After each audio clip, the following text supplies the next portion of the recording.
Good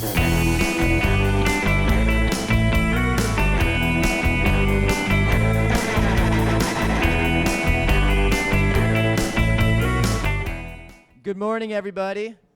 Welcome to the 2022 version of the International Surf Therapy Organization 4th or 5th conference.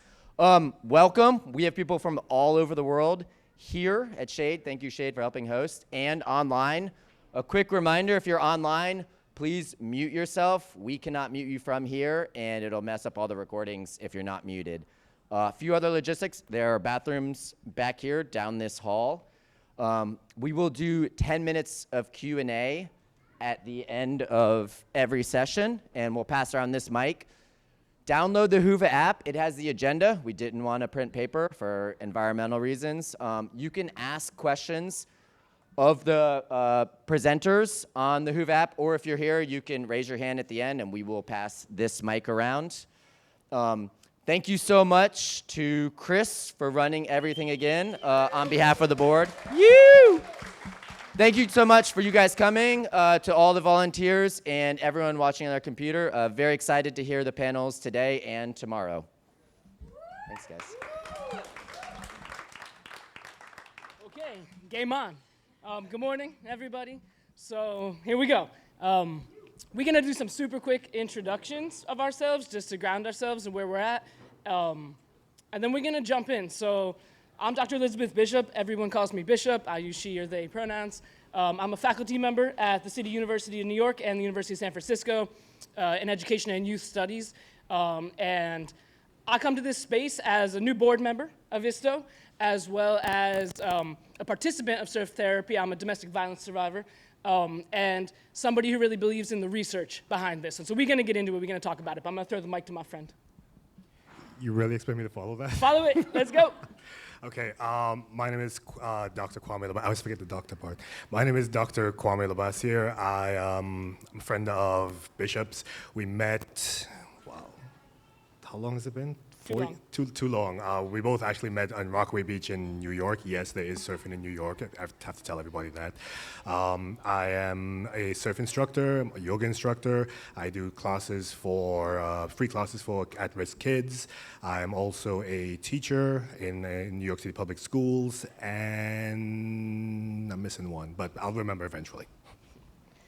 So, when I first talked to Chris about participating in this, and we talked about like, what's the thing, where to go, where to start, I said, let's talk about intersectional solidarity. And we're gonna spend basically the entirety of our morning talking about that together, not as experts, but as kind of co-conspirators on the stage with y'all. So I really invite you to co-conspire with us this morning, please, as we do this. And intersectional solidarity and surf, right? So many of you are yourselves surf therapy practitioners. I recognize people out here who have led me through these spaces, who have held these spaces for each other. So we're not speaking to you as experts. We're really speaking kind of to like philosophically ground a conversation, I think, this morning about what is intersectional solidarity, why is it needed in the ocean, and what does it look like to have solidarity across racial and ethnic and cultural and gendered spaces as you do the work you do as we're in the ocean. So both for surf and for surf therapy. I wanted to ground just a couple quick principles and by way of doing some shout outs. So first, obviously, I want to shout out Chris, without whom nothing would be possible. I also want to shout out, and I'm not going to do a land recognition because someone is coming to do that, but I want to shout out that we are here on stolen land, on settler colonial land. I do want to shout out that we've got this space and this incredible tech team helping us out, and a world of experts in the audience right now. I'm going to shout out that it's Kwame's birthday today, born day. What up, what up, what up, born day, born day. And I'm so grateful that you're here. I also want to shout out, I had a graduate student, M. Easton, who's going to be blown away that this shout out's happening, who brought, Kwame and I did an interview a few months ago about intersectional solidarity in the ocean in order to write a bigger piece. And we'll probably invite some of y'all to participate.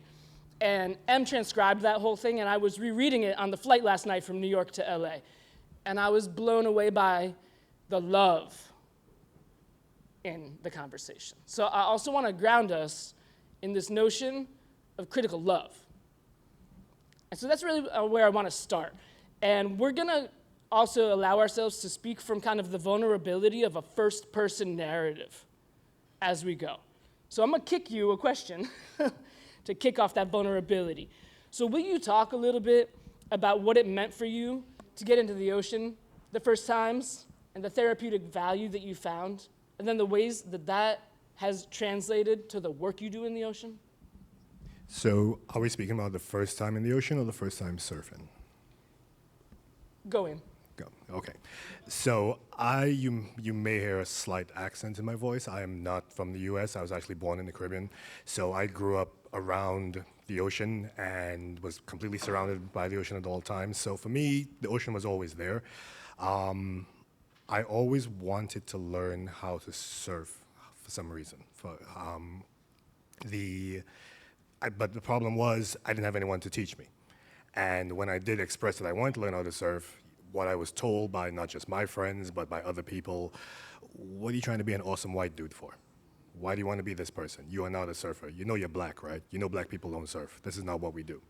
So the first time I actually ever got into the ocean, I felt like I was at home because it was always there. My dad used to bring us down to the ocean at all times, no matter what type of day we had, whether it was a good day, bad day. There's a belief in the Caribbean that no matter how sick you are, go down to the ocean, take a dip inside, come back out, you'll feel fine. And that belief is actually based in reality because so many times people actually do feel better. The first time I actually surfed, however, I know the saying, you may forget your first wave, but you never forget the feeling. That was the most amazing feeling I've ever felt. I didn't stand. I know for a fact. In my head, I was standing and I was shredding, but I know I didn't stand. I fell off after like 2 seconds. And I had like this 10-foot board that they put me on. But the first time I actually did it was one of the most amazing feelings. And if I thought I was at home before, once I got up on the board, then I really felt like I was at home.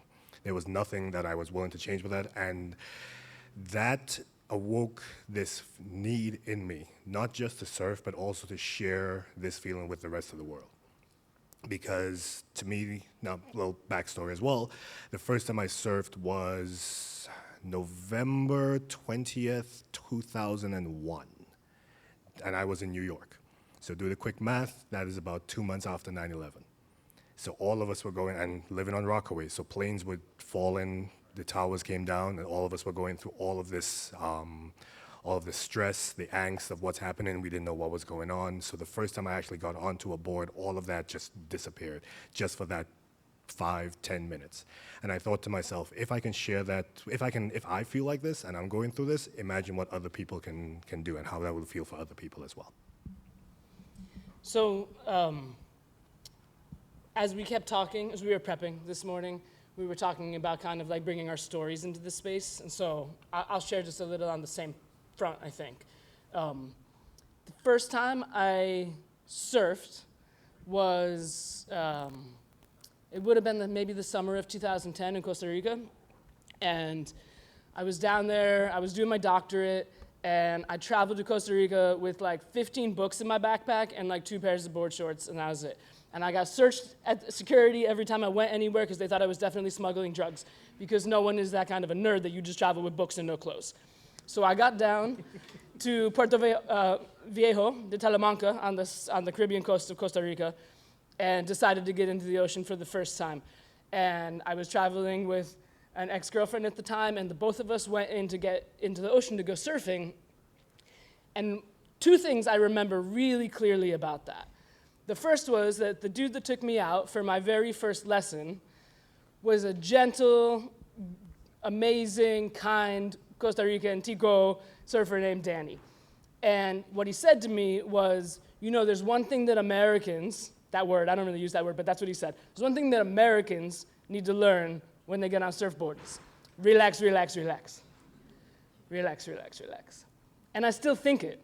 Like when Kwame and I met in Rockaway Beach, we would see each other in the ocean. We almost never spoke. It just gives the nod, gives the New York nod. And in my mind, it was like, relax, relax, relax.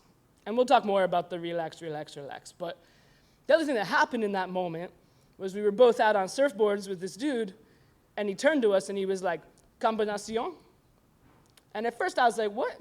What you mean combination? Like, what you mean combination? And he was basically propositioning us, right? A queer couple in the ocean, and queerness, I will argue, has evolved kind of in the public critical consciousness since then, but that was almost 15 years ago.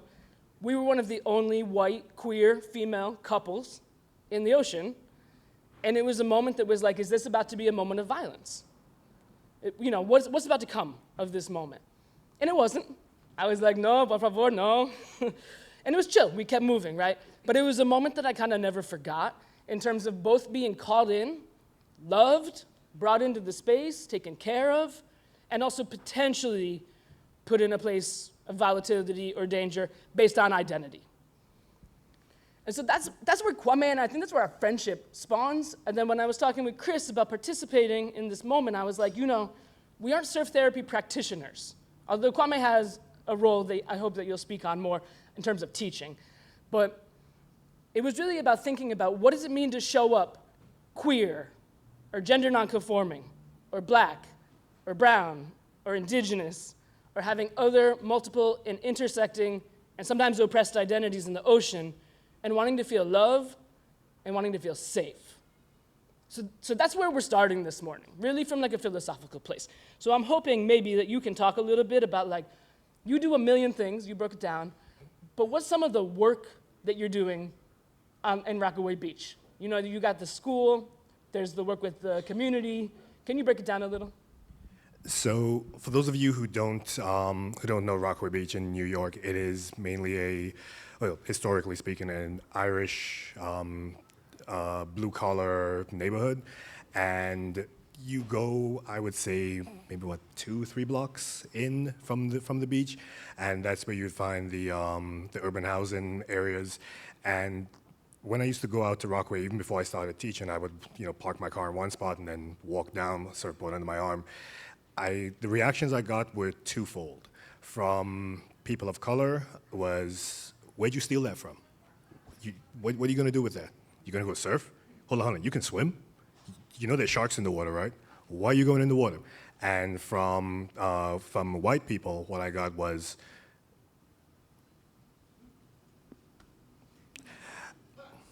look at the surfer. Look at the surfer. He's going to go surf. Look at the surfer.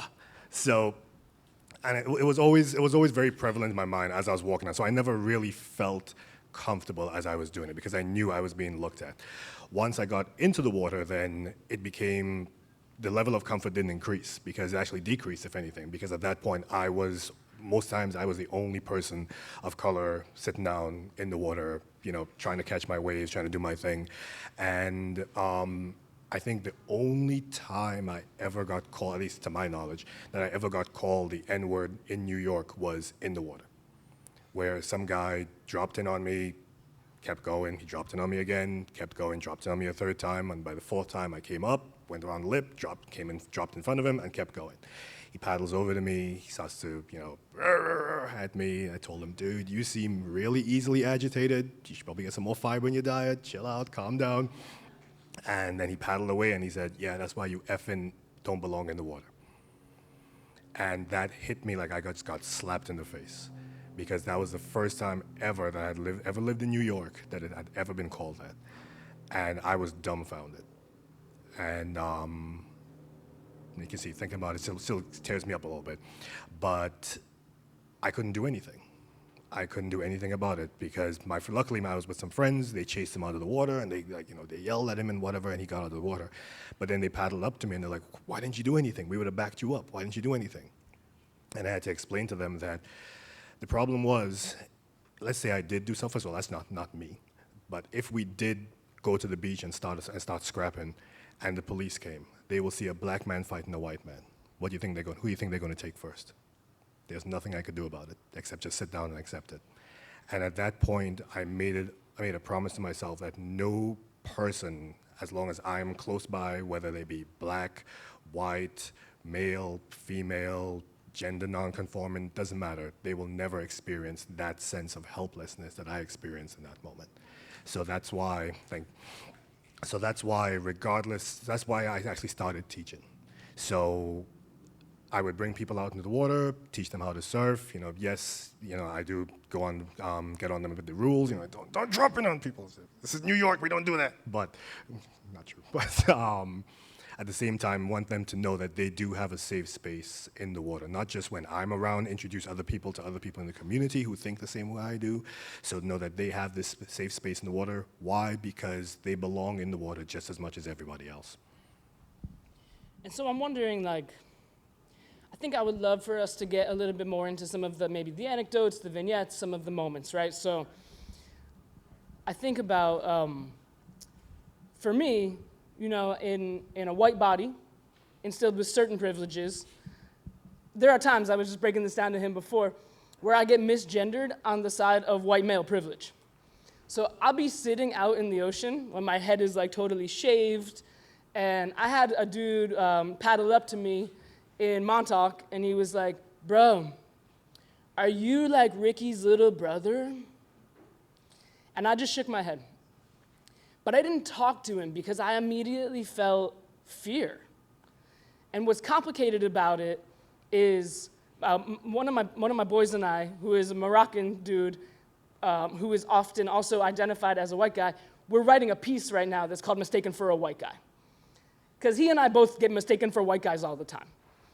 And when that happens, and of course, we broke this down this morning when we were talking. We're talking very much kind of in the language of the U.S., thinking about whiteness, thinking about blackness, thinking about brownness, thinking about queerness. And so many of you came from different places in the world, and I want to open the conversation to hear how this relates and translates for you.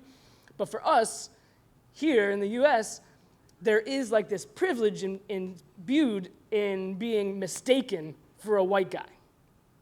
So initially it was "Bro, you are me. You and I are the same."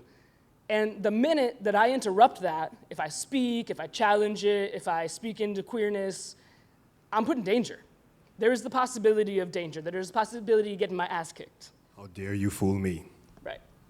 Because it kind of blows apart everything that people thought they understood about kind of simple categorization and the binary operations of those things. So I think about that a lot. As a professor, I think about it. As a youth development person, I think about it. And even as a participant, I participate in beautiful, powerful things that are for sisters. And I think about what's that mean for me to show up in a place where, if you're identifying in ways that are queer or are gender nonconforming, what does it mean to try to show up in spaces for women or for whomever? And so even for you and me, we almost became friends at dawn in Rockaway, I think, by seeing each other and knowing that we were safe together, that it was going to be a beautiful surf session as the sun came up over Beach 67 in Rockaway, because we were safe together. So really quick background. So I love dawn patrols. So I'm just on habit. It doesn't matter if I'm working, if I'm not working, I'm just up at 4 o'clock every morning regardless. So I'm up there watching the sun come up. I'm like, okay, sun is up, I'm going surfing. And then all of a sudden, someone just starts appearing in the water next to me. I'm like, who is this? And just interrupting my solitude. And I'm like, why?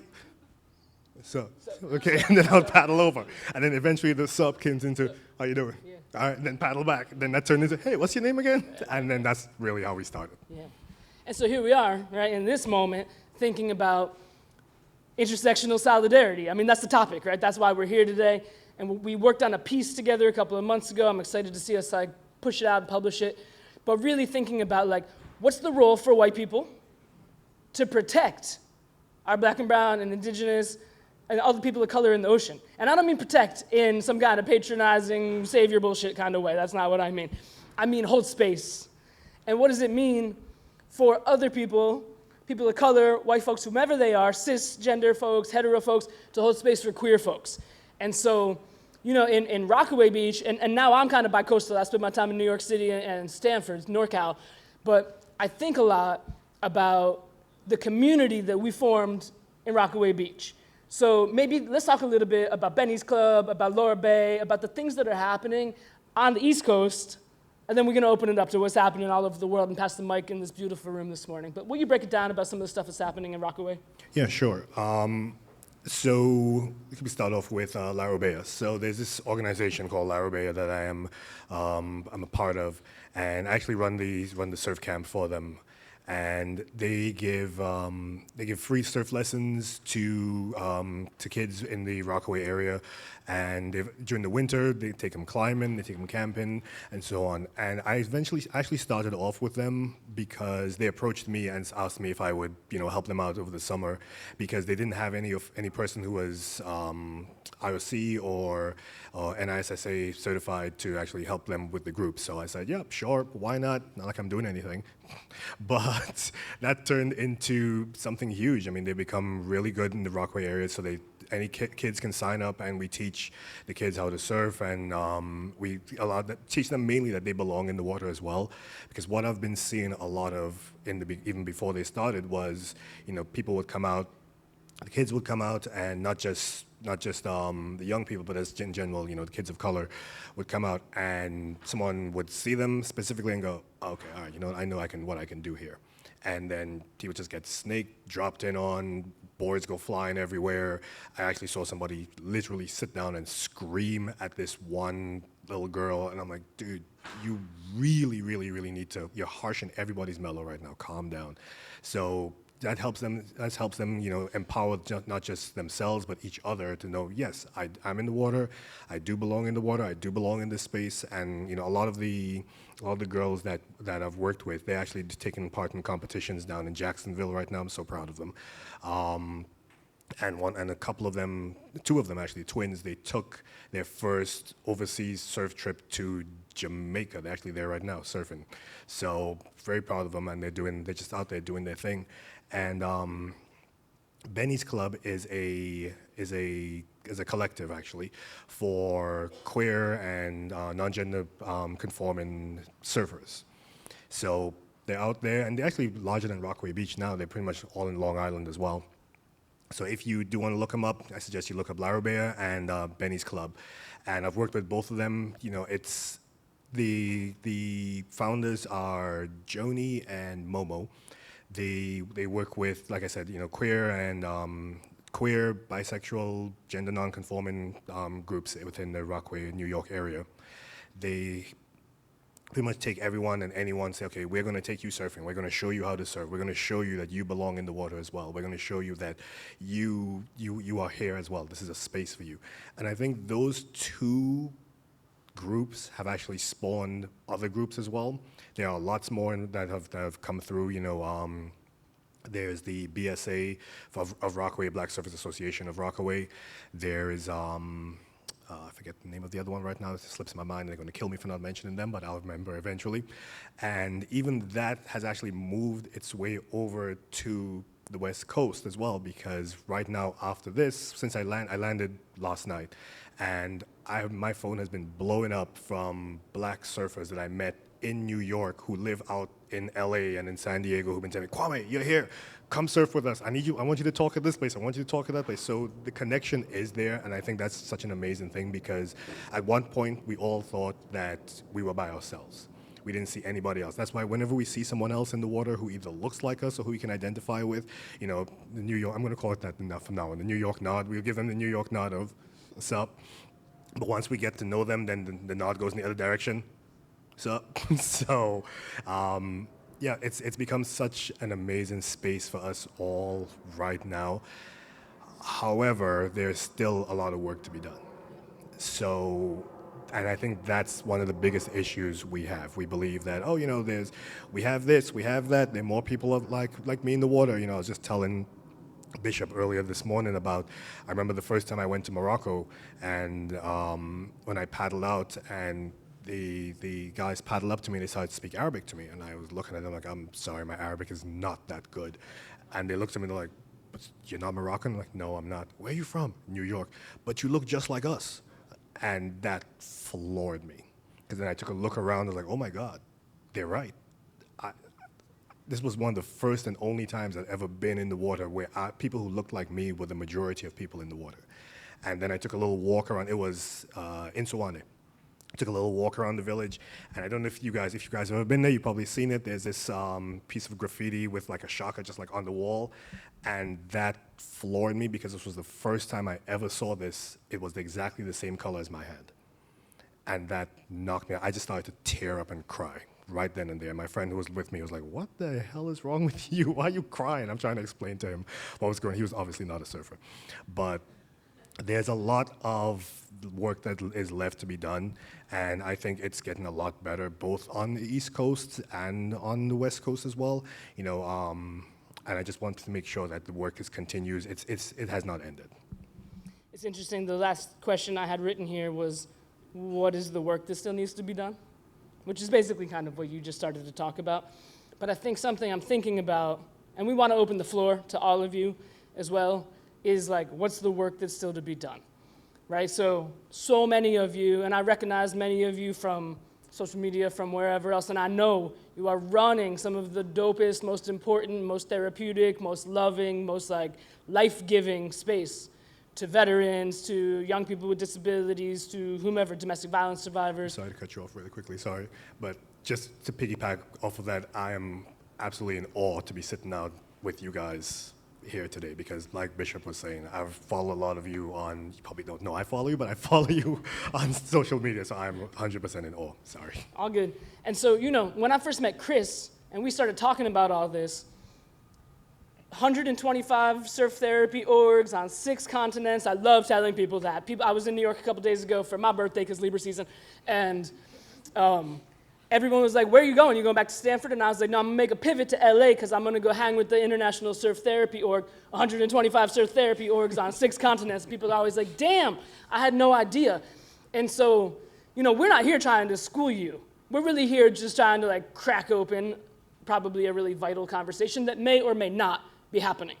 And I think that that's the key. You might already be like, "Girl, I know this. Bro, I know all this." Or you might be like, "I've actually not really thought this hard about these things. Maybe I've thought about gender, but I haven't thought about race. Maybe I've thought about race, but I haven't thought about queerness or non-binary identities," right? And so that's where we enter, I think, this conversation is like, Chris and I have talked. Chris, I see you, girl. Take up pictures, but I see you. Chris and I have talked so many times about like, when we met, I said to her, I'm a researcher. I'm a mixed methods researcher. And I said, I want to be of service. I want to help you run this international research you're trying to run. And I am a socio-political scholar, right? I work in the social and cultural foundations of education and this sort of space. I'm not a clinical psych person. I don't move in the clinical world. And many of you do and are highly trained in that environment. And so to me, I think the question is like, okay, what's the intersection? Where does intersectional solidarity bring us then? How are we anti-racist and queer inclusive in clinical surf therapy spaces? How do we do these things in ways that are not in a vacuum, but are actually speaking to the wider world in which surf therapy is going down? So for instance, like I showed up one time because I'm newly hanging at Stanford University because my brilliant partner is out there and I'm carrying the bags essentially. And I'm looking for community, right? So I met Kelsey in that way. I met Groundswell in Northern California in that way, looking for community. And one time there was a meetup between Brown Girl Surf and Queer Surf at Linda Mar in Pacifica Beach. And I signed up to go because I was looking for community. Because I had been in New York for 15 years and I was looking for community. I'm still looking for community. And after I signed up, I got on the mailing list and then I learned that it was sold out and there was a waiting list. And I really sat with that. I was telling him the story this morning because I was like, damn, like I got a lot of privilege in me. Right? I'm like fully employed, I'm white, I'm able-bodied, I'm credentialed, whatever. Maybe I should give up my spot so that a brown female surfer can take this spot instead. And I didn't. I showed up because I really needed that community. And that morning, in the opening circle, I asked the 99% black and brown community that was there if it was okay that I was there. I asked them for permission to stay, versus maybe going and volunteering or doing something else. And we've talked a little bit about like, what is it gonna look like for white folks to show up and make space and center, not make space as a giving, but center the experiences of black and brown and mixed race and indigenous surfers. What's it gonna look like for cisgender and hetero folks to center and make space for queer and gender nonconforming and trans surfers? Those are the questions that are kind of like haunting me every time I put on a wetsuit and wonder if I'm gonna be misgendered or have my life put in danger, and what's it gonna look like for me to give the nod to anybody, whether I'm in New York or otherwise. So that's where this conversation's going. You got anything else you wanna say before we open up? No, that's pretty much it. I think the only other thing I would add is, as people who are helping to create the space, you just want to be careful of how you create the space. So one of the things which I've found as well is, they're amazing intentions as well, but at the same time, sometimes it's too good of an intention. So just going to give you a story as an example.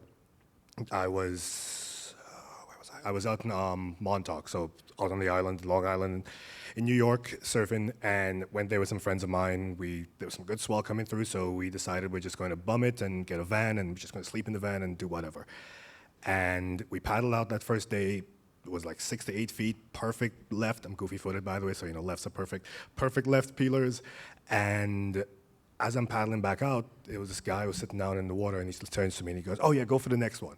So I said, "Okay." So I went for the next one. I paddled back out again. He goes, "Oh, dude, that was great. Go for the next one." I'm like, okay, went for the next one. A little bit of time passed. He goes, "Oh, go, go, go, go, go, go." He's like cheering me on and going and going and going. When I paddled back out, I went to one of my friends. I'm like, "Dude, what's up with this guy?" So he says, "Oh no, I just spoke to him. The reason he's doing that is because you're black. Because he's never seen a black surfer, so he wants to see you surf." I'm like, that made me feel so uncomfortable at that moment. And I know there were good intentions there. I know it was good intentions, but at that very moment, like, I do not feel comfortable right now. I felt like I was almost being looked at like a specialty case, or a special case, or an anomaly. And let's see what the black guy can do. So the intentions can be there, which are great. I would just say, just keep the communication going and the dialogue going. And because if he had come up to me and just started speaking to me, then we would have been great. It would have been amazing. And the type of person I am, I love to see people catch waves. So I would have sat down and encouraged him to go for his as well. But I would just say, just be intentional and just be cautious how you do it.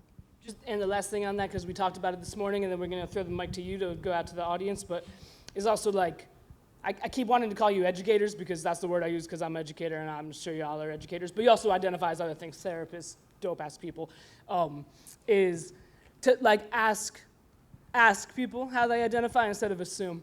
So I've been in a lot of educational spaces where people are like, let's break into two groups. Then one of my like co-facilitators, adults, will say to me, "There's too many girls in this line or too many boys," and I'm like, "You are oversimplifying the binary right now." Like, when I am in spaces where it's like, this is like a girls or a women's surf space, I'm like, is that my space?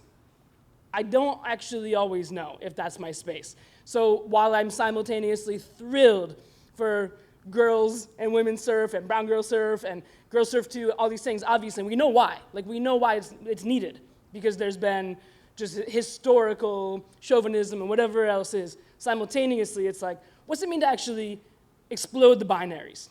What's it mean to break that stuff wide open in the process of trying to do this work better and really disrupt some of the socio-political harm instead of reinforcing it?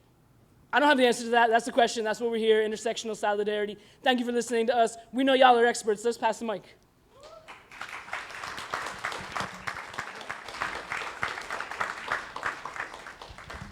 So we have 10 minutes for questions. If you have any questions for Kwame and Bishop, I'll be passing the mic around.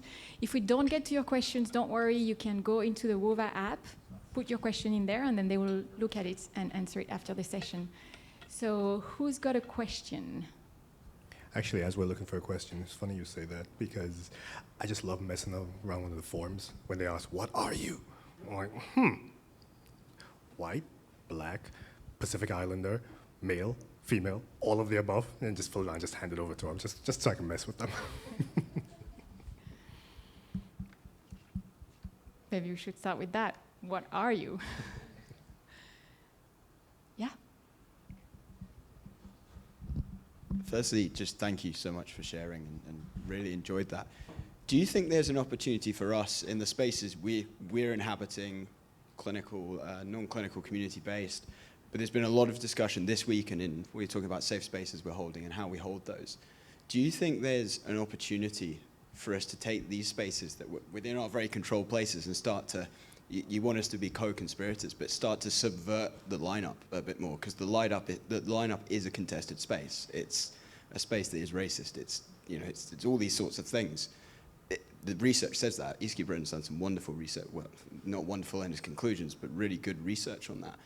But is there a way we can, in your opinion, that we can take the work we're doing in our quite, small spaces that we're very controlled with to start to subvert those negative sort of tropes that exist within the lineup?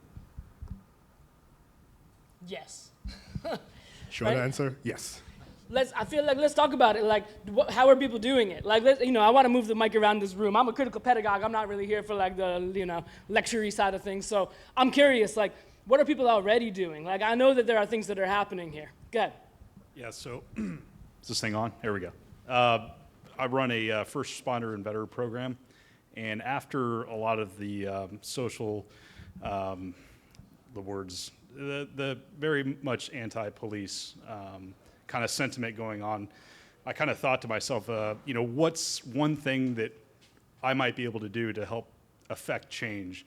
And rather than going out and arguing to points that aren't going to get anywhere, what's something positive I can do to say, well, yes, this happened, but look what we're doing. So I used to volunteer with the Police Athletic League and PJ here. We're from Kansas City, believe it or not.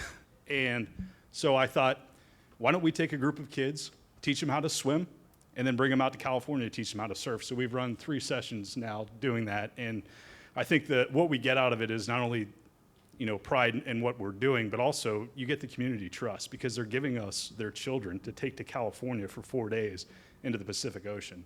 So I just thought I'd share that. Thank you. Yeah, thank you. Up here in the front, too, if we're passing the mic around. She got a hand up right here.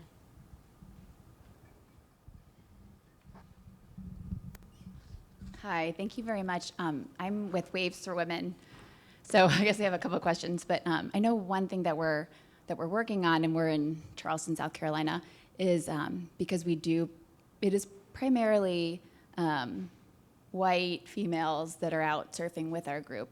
And part of what we've been working on is collaborating with, like we have the YWCA, which primarily serves women of color, and girls of color, and then partnering with other organizations that are run by women of color that are serving girls of color to say, like, how do we create a space that feels safe, which probably, and Ronnie's with me as well, but probably means like some, what do they need, or what can we do together, but how do we work together, and how do we create these? I'm needing to ask those questions.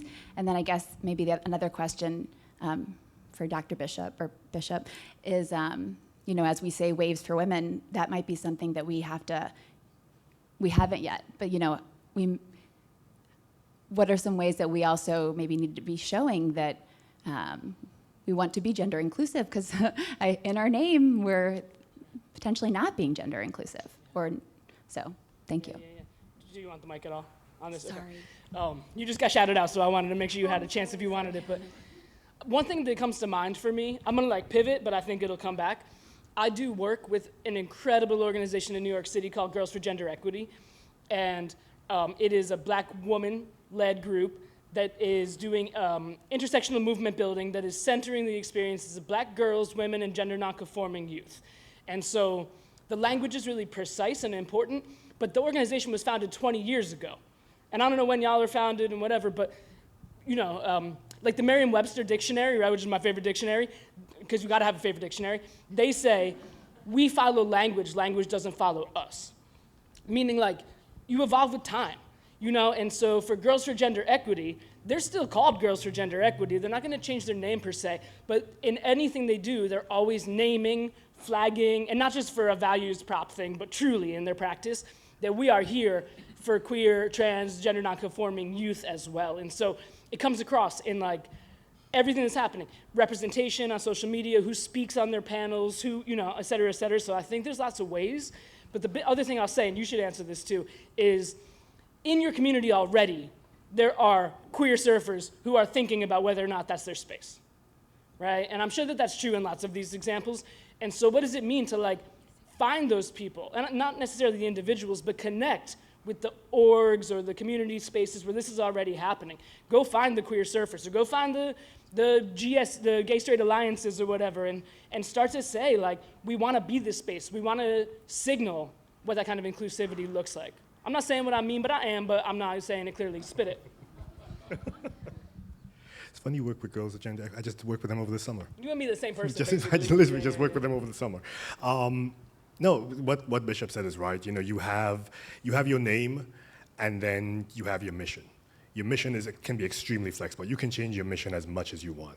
So the name can stay the same, and the name is really for, you know, I don't want to say it's only for, but recognition so people know who you are and so on. But your mission can change to however you deem it. If it grows larger, and you know, because we have that as well. You know, sometimes people come to us and say, "Oh, so my child is not a child of color. Can I still send them to you?" I'm like, of course. Why not? You know, we're going to teach them how to surf. Doesn't really matter if they're black, white, brown. Doesn't matter to me.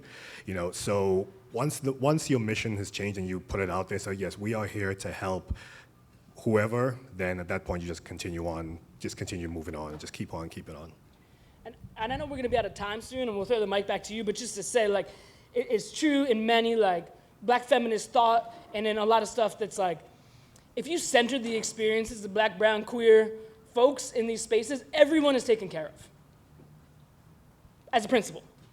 Center black girls, center queer youth, everyone will be taken care of if you start there. Go ahead. We're actually extending until 11, so we've got time for a couple more questions. Who's got more questions?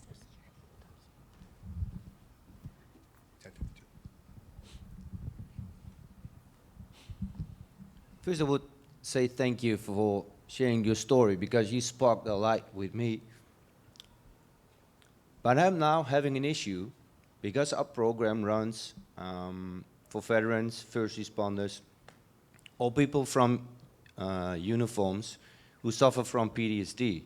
If you look at our social media, it's all white people. But I can't do nothing about it because we rely on people signing up for our program. But due to your story, I now have the idea that we might have not created a safe space if perhaps you would have loved signing up for our program. And if you had a look at our program and you see all these photos, but what can I do about that? Mine? Please. So that's a very interesting question. And this is a problem I know a lot of people have and a lot of places have as well, because that's the population that has grown around them, and so you know that's, as I've heard this many times, like, well, that's just who we're taking pictures of, and that's who we're putting out there, but that's not who we mean to attract. So I would say that with that, you know, it really is small steps, communication, and patience. Those three things. So the small steps would be, you know, don't expect it to change overnight. It won't, because we're talking about, and once again, speaking from, you know, my experience, coming to the U.S. and having this already in my head of what the United States is like, and then moving to Miami, and then moving up to New York. I already had in my head, you know, what Americans were like, and what had to do, and it took a while for that opinion to change. Then I had in my head of what other people were like, and what it took a while for that to change as well. So it's a step-by-step process. Then the communication, I think I forget who it was, but somebody spoke about tying in with other organizations as well that may have the population that you feel like you can be beneficial to as well. So speaking with them and then speaking with that population as well, that will help you to let people see, oh, it's not just, you know, white, you said veterans, right? Okay, it's not just white veterans, it's all veterans, regardless of what race or ethnicity or background or how you identify, it's all veterans. And the other thing I would say is, as you are speaking about it, say it, and say it with conviction. You know, so it may sound like a little bit like you're trying to push yourself forward or push your agenda forward, but people hear these things, and these things resonate with people. So if I'm speaking about something, you know, let's say I'm talking about LaBassiere, I will not just say, oh, LaBassiere works with kids of color in Rockaway. because someone who hears that, like, oh, so you don't work with white kids. I would say LaBassiere works with all children in Rockaway, providing them free surf lessons. And if someone wanted to go into specifics and say, well, what's your population? The majority of kids identify as children of color. Plus, on top of it, just based on the way things are in the peninsula, it's 80% people of color, 20% people are white people. That's just the population we have. But I would say, when you speak about it and you describe your program to people, say it with conviction, and then change the language slightly to include, to be more inclusive, and you'll slowly but surely you'll see them start to come in. Hope that helps. Okay, we only have like 3-4 minutes to finish up, so I'll read a question that's come from the app. How do we genuinely diversify board members and staff without being accused of tokenism, specifically for regions with little or no mixed populations? That's going to be the last question. If you have more, you can go into the app and also ask your questions. I mean, just one thing that comes to mind. So I'm from Southern Connecticut originally, and I still do work sometimes with public schools in Connecticut and training teachers usually. And a conversation that happens a lot is kind of this reinforced narrative that's like, but we don't really have diversity here. That's what people will say to me. And I'm like, you lying, bro. Like, it's just, that's not even true, right? So sometimes in saying like, but this space is white, or we know that this space is monolingual and everyone only speaks English here, or we know that everyone here is actually Christian, or everyone here is heterosexual, you are reinforcing a narrative that is easier to believe that it's true. And so part of that involves kind of cracking it wide open and being willing to say, like, who actually is in our community? What do we actually know about our community? One great thing to do, and Chris, I'm hoping we're gonna do this, but you know, we're trying to launch a bunch of research, and y'all are part of the community that we're trying to launch that research with. So youth participatory action research, community-based participatory action research. There are Black, brown, indigenous, mixed race people in your community who you don't know, right? There are queer, trans, gender nonconforming folks in your community who you don't know. And so what does it mean to put some effort in to make that space to start building, whether that's like informal, unstructured interviews, surveys, whatever those things are, snowball sampling, not to become like a hella researcher right now, but like there are people you know who people who want a seat at the table, who don't think that they're invited and don't think that you're interested. So for you to not just virtue signal like we interested, but to really show up and be interested. Volunteer. Like I'm gonna start volunteering with Brown Girl Surf. Feel me? Like show up, put in the work. Go volunteer in spaces that are not your space. And you will find people who are really ready to step up to the plate and have been waiting for you to not offer token spaces, but are asking for you to offer real space for real change. Right? That's why we did the intersectional solidarity thing, and that's why I invited Kwame to do this with me today, was because we are not the same, and we are totally the same. We come from completely different places, and we come from the same place. And that's like the thing. And I feel safer in the ocean because of him. And maybe sometimes he feels safer in the ocean because of me. But like, that's what we're looking for. And I feel safe because of Kelsey, and I feel safe because of Chris, and I feel safe because of a bunch of y'all. And we're just getting started. And so what's it mean to have all your participants feel safer? You already make them feel safe, but what does it make for them to feel safer? Solidarity. That's my question. I don't have the answer, but that's the conversation. Thank you all so much. Oh my gosh. Is this on? I don't know how to say thank you enough to you two. That was incredible. Kwame and Bishop, they've traveled from far away. A lot of people have traveled from far away to be here, so mahalo. All right, I am going to give you guys 2 minutes to stand up, just to take a breath. So everybody take a stand, and we will let these. Quickly before you do, really quickly. Oh, somebody wants a picture. Yay! Wait, I want to get in it. You gotta get it from this perspective. If you in the audience, throw a shaka. You gotta get it from this perspective. Okay, thank you. Thank you. Thank you all.